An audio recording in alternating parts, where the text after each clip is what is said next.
Good morning to all your viewers this morning. And yes, as Richard mentioned, I represent a real estate company based out of Mindanao, more in particular in Davao City. And we consider ourselves a full-service real estate firm. We have businesses in residential development, commercial leasing. We even have industrial parks, IT parks, flexible workspaces, and hotels as well. So being from a very traditional brick and mortar industry, you can imagine how disrupted our business was, and it still somewhat is. For instance, construction had to stop. Site trips and visits had to be put on hold, which is a very important part of us doing business. So you can imagine how we had to shift our business model. And so, throughout this pandemic, we've been trying to look at what the silver lining is and look at what the opportunities are. And one of the things that we did, I would say quite effectively, was to migrate a lot of our sales and marketing efforts online. And once we were able to do that, we were quite surprised, and then we saw that there was an uptick in sales. Still below our target, but we were happy to see that there were actually sales. We also did receive a lot of inquiries from potential locators for our industrial parks, for our office buildings as well. And again, it was quite encouraging to see and to hear that people are still looking for opportunities. In our case, I think work from home was somewhat effective because we were able to transfer or migrate a lot of our operations online.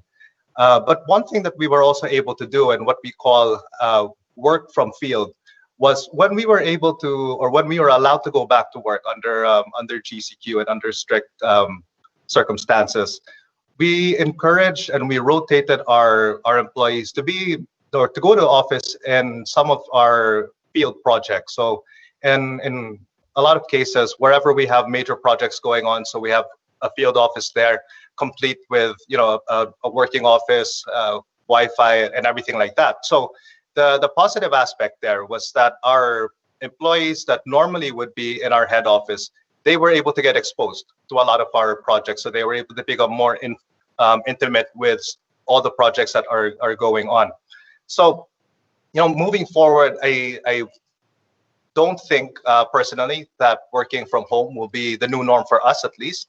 I think it'll have to be a combination of working from home, working from field, and also working from our main office. And personally, I do still enjoy being able to plan in person with my team, being able to brainstorm in person. And I mean, I guess after all, we are social creatures. But having said that, since we will be still working from our own office, and I would say maybe at least 50% of the time, we will be putting in a lot of sanitary measures in order to make our employees more comfortable. Overall, as we look at what the future holds for the Davao office industry, we remain to be quite optimistic, especially for us.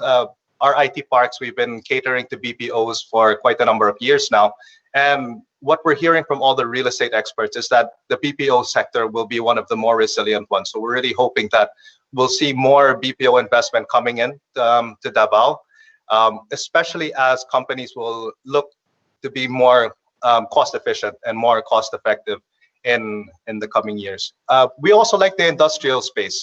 As I mentioned, we did receive a number of inquiries for our industrial park, and we hope that in the coming months we'll be continuing to cater to some of those.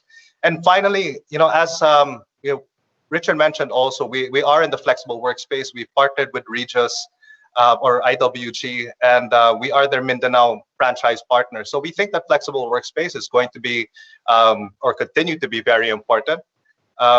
We feel that companies will look to see how they can scale up or scale down quickly using flexible workspaces. So in general, we think that real estate will be resilient.